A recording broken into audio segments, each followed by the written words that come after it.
After returning from hunting, you accidentally discovered a wounded white rhino resting by the river. What should you do? It's time again to worship the Immaculate Purity and the perfect opportunity to visit the priests. Your previously diligent attitude impressed the Vizier, who informed you of your responsibilities as the Sultan's trusted minister. Under his guidance, the death of a tax farmer has appeared. There's an injured white rhino. This legendary beast would make a very impressive hunt. It would also allow us to break a conquest card or carnality card up to silver tier. Fortunately, it is also an astoundingly difficult hunt. Even taking Faraj and myself, we'd have no chance of overcoming the beast. Now, Abdul will start giving us new types of missions. He'll provide us with a problem that he's already more or less come up with a solution for, and either we can agree with him, which takes no check, or we can convince him to take the opposite stand, though this will take some actual convincing. It's also worth noting that it may anger the Sultan to lean either way. We also now have the ability to eliminate him, though we'd require a gold bloodshed card, which we currently have. That being said, killing the Vizier, one of the most important people in the entirety of the Sultan's court, is a very bold move. You start trading with the new oasis. The kind and hospitable herdsmen are willing to establish contact with you. Your neighbor, a fool who always competes with you, beats his own wife's face just to warn her not to talk to someone like you, a man who commits adultery with women using magician cards. In my defense, I've never done that. Yeah, I will almost certainly have to at some point, but I've not done it. My options are to accept that I am who he has described, to assault him back, to ignore him, or instead to try and turn the tables on him by insinuating that it is not just women I make love to. While this is particularly funny in a vacuum, I'm not a fan of the fact that he's assaulting his wife. So perhaps showing him a taste of his own medicine will educate him a little in that regard.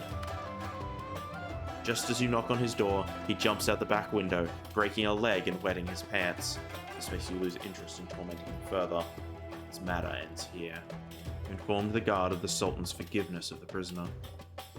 The guards opened the cell door, and the tortured prisoner had no strength to say anything to you. Fearing the Sultan might change his mind, the prisoner's mother, after expressing endless gratitude to you, hurriedly took her son away. We've gained a renown.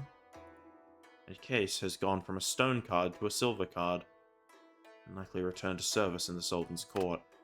After 2 projects of collaboration, Mahir considers you her best partner and hopes to establish a closer, more stable, long-term relationship with you. Mahir has become your follower. She is not concerned with what deity you follow or what ideals you hold. She is here because of you. In you, she finds a long-lost trust. Despite being a noble, she faced much scorn and ridicule for her obsession with crafts and tools. But you are different. You're willing to support her dreams, finance her endeavors, and most importantly, you believe in her. Mahir has now become our follower, and has brought with her 2 bottles of Aether, an incredibly important and rare religious liquid.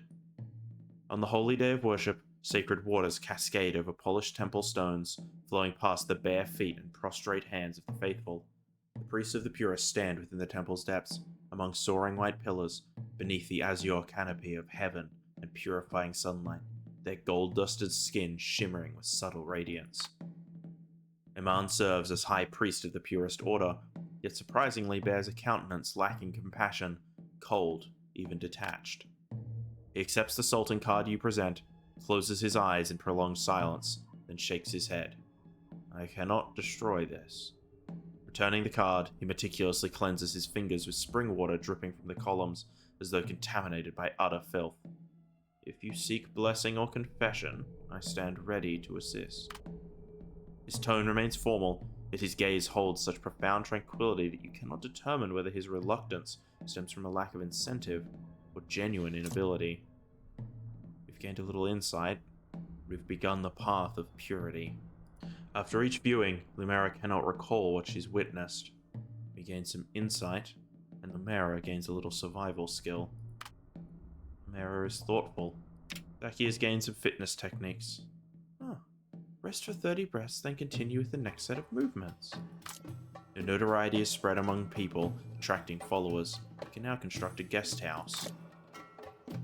A special gold coin has begun to circulate in the dark alley lately. To the eye, it was no different from those minted by order of the Sultan, but its gold was thin, and when cut open, one could see the trace of lead within. A petty official at the market had confiscated such a coin. He dared not report it directly to the Sultan's tax collector, fearing he would be punished by association, so he brought the coin to you instead. You studied the Sultan's profile on the coin's reverse and pondered, who could be behind this? At banquets, Mahir is often the butt of her fellow nobles' jokes. Neurotic and naive, she has no grasp of household affairs and shuts herself away from people, obsessing over absurd and useless studies. How ludicrous, she has debased herself into a mere craftswoman. What's left unspoken is this. It is exactly those who mock her that have carved up her inheritance to the last scrap. Now loyal to us, Mahir is willing to help us in any of our affairs, but we can also put her into methinks and sponsor her for further inventions, as long as we have the money, the time, and the aether to support her deeds. Someone comes to your door, claiming to be the owner of the vineyard that you attacked that day. He wants to talk, and he does not appear to bear you ill will. This gloomy man is not here to assign blame.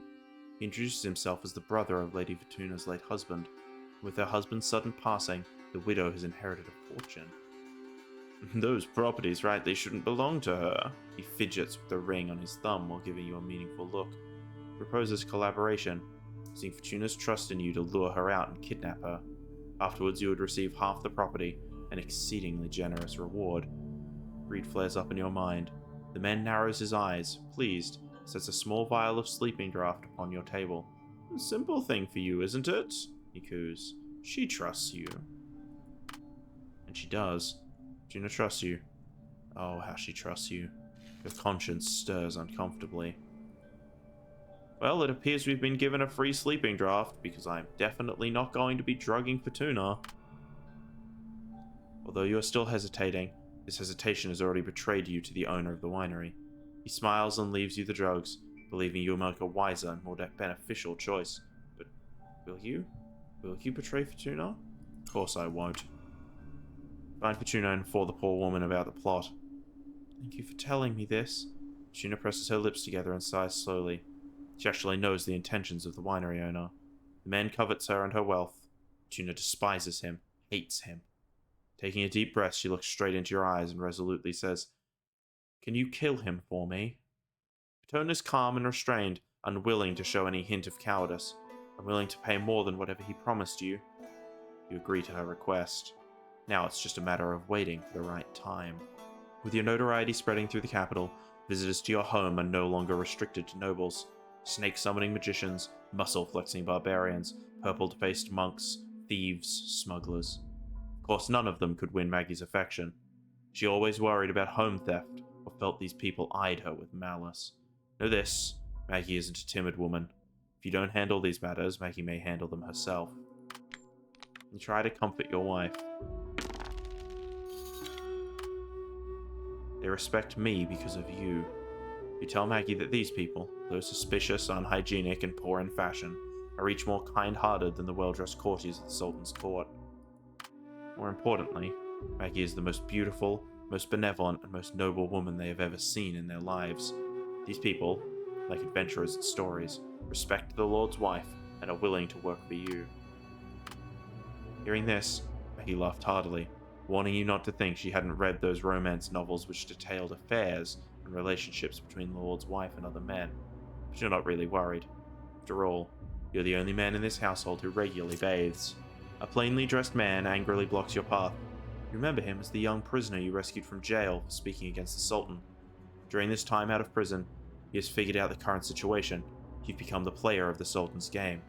How can you do this? He appears deeply disappointed. Never thought I was rescued by someone like you. I'd rather go back to prison and wait for the bloodshed card pointed at me. It's absurd. I'm not like the Sultan. You patiently explain to him that you're not like the cruel Sultan. Moreover, it's because you criticized the Sultan that you ended up in this predicament. You're the same kind of person as he is. The young man's eyes are still full of vigilance and scrutiny. Really? Then you underestimate the power of this game. Let's see how low you'll sink. This is all my money. Take it back. We owe each other nothing. You look at the pitifully few gold coins he left behind and smile helplessly.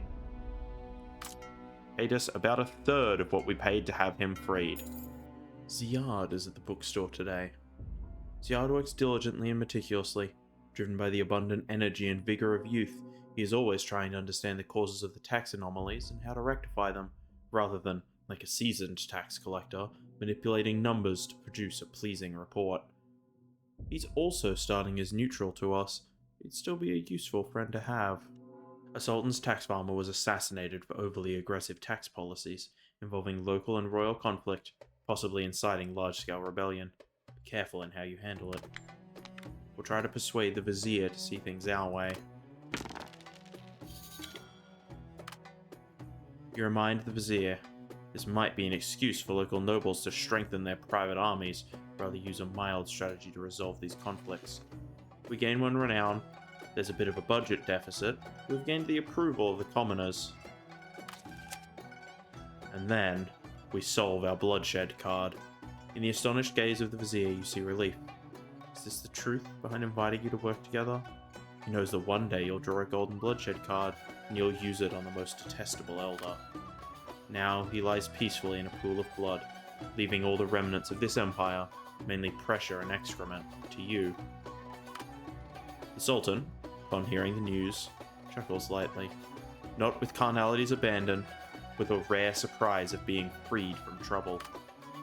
After this, all governmental documents are handed over to you for review, with no one left to oppose you. He arranges it meaningfully. I gain 3 more influence, 2 infamy. Abdul is dead, and the bloodshed card is broken.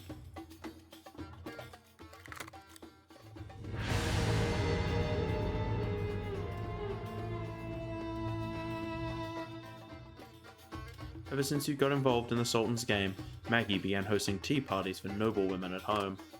Most noble women have been trained in foolish, vulgar creatures who only know how to compare and pander to power. They're completely out of place with Maggie. Though it's called a tea party, it's really about exchanging intelligence, spreading rumors, plotting, and flattery, all of which tires Maggie out, as she ill loves such scheming. She never complains of it to you. She gave us a gold die! Hell yeah! Lemera's learned some sneaky tricks. Hey, finished another book! Lemera's thoughtful. Becky learned how to use essential oils. I see. Now that news of the discovery of a new oasis has spread, who will decide what to do with the land? Let's run away, says your wife. If we continue doing these horrible things, we'll not be ourselves anymore. There's a possibility, you ponder. If you've got a plan, I'd love to hear it, Maggie. You planned until late at night, listing all possibilities and the necessary conditions to escape the Sultan's rule. Though none of these conditions are currently met, such planning has given you hope. Prepare for escaping the Sultan's game. Oh, but we've got to draw a card first. A bronze carnality. It almost seems quaint in comparison with the gold card we had earlier.